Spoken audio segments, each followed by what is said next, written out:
Hello mga be, dahil ngayon nga lang ako nakapag-video, samahan niyo ko gumala ngayong araw. Sabi nga ni Kat, maganda nga daw sa Punggol Mall. Kaya naman curious ako, ano bang meron doon? Kaya nga sabi ko sa kanya, itur niya ako doon. Habang naglalakad nga kami, nakita namin to si ate at si kuya. At syempre, inokray na naman ako dahil sa suot ko. Ano bang meron, be? Nakabuts lang po ko. At andito na nga kami sa Punggol Mall. Nakakatuwa lang kasi naka-division siya. May East at may West Mall. At eto nga, unang pumasok sikat sa East. Kaya sindan ko na siya. Hindi pa nga kami nakakatagal dito. Nakita na kami ng luxury store. Kaya eto sikat tumitingin-tingin. Kaya sinamahan ko na siya. Matapos nga siya magtingin-tingin ng mga sapatos. Nakita namin tong view na to. Napakaganda niya mga B. Pwedeng-pwede atang mag-photoshoot dito. Napaka-quality promise, oo. Simula nga nung nakita ka tong view na to, lagi na ako nagpapakit na naman. Ewan ko ba? Ang hilig! At nag-request pa nga ako dyan kay Kat na videohan niya ako habang naglalakad.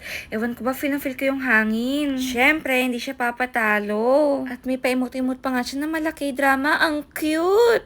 Ewan ko ba bakit naisipan kong mag-makeup for today's video. Tugmang-tugma talaga siya. Actually, hindi naman talaga ako marunong mag-makeup. Kung ano lang maisipan kong ilagay sa mukha ko, yun na. Lahat na nga ng pa-cute, pa-video, pa-picture, at pa-TikTok, ginawa ko na dito.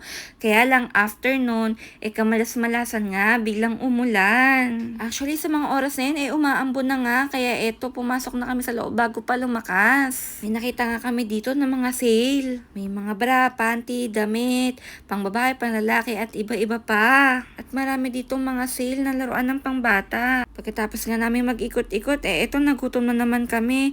At syempre, ang aking favorite, Burger King. Pag-desisyon na nga namin dito kumain. Buti na papayag ko si Kat. Siya nga lagi kong taga-order kapag kakain kami sa labas. Kaya ko ngayon, iniintay ko na siyang dumating. Nung dumating na nga siya, ang tuwa ko kasi kakain na ako. Kami pala. Nakalimutan ko, sorry. Dahil sa katakawan talaga. Tuwang-tuwa na naman ang bata. At pauwi na nga kami. Kaya nasa MRT na kami ngayon. Sa hindi inaasahan nga, natagusan ako. Hindi ko na kinaya at bumaba kami dito sa Bugis. Ewan ko ba, instead na umuwi na kami dahil isang station lang naman tong Punggol at Sengkang, binalandra ko pa talaga tong regla ko. Yung tagos pala sa damit ko. At syempre naman, no, sikat din nag-change outfit, so hindi ako nag-iisa. At sure na talaga to, uuwi na kami, pero bago kami umuwi sa bahay, dadaan muna kami ng Compass One para bumili ng sapatos. Hay, ang luho for today! Pero at least nasa Sengkang na kami. Kaso nakakita kami ng McDo, gastos na naman.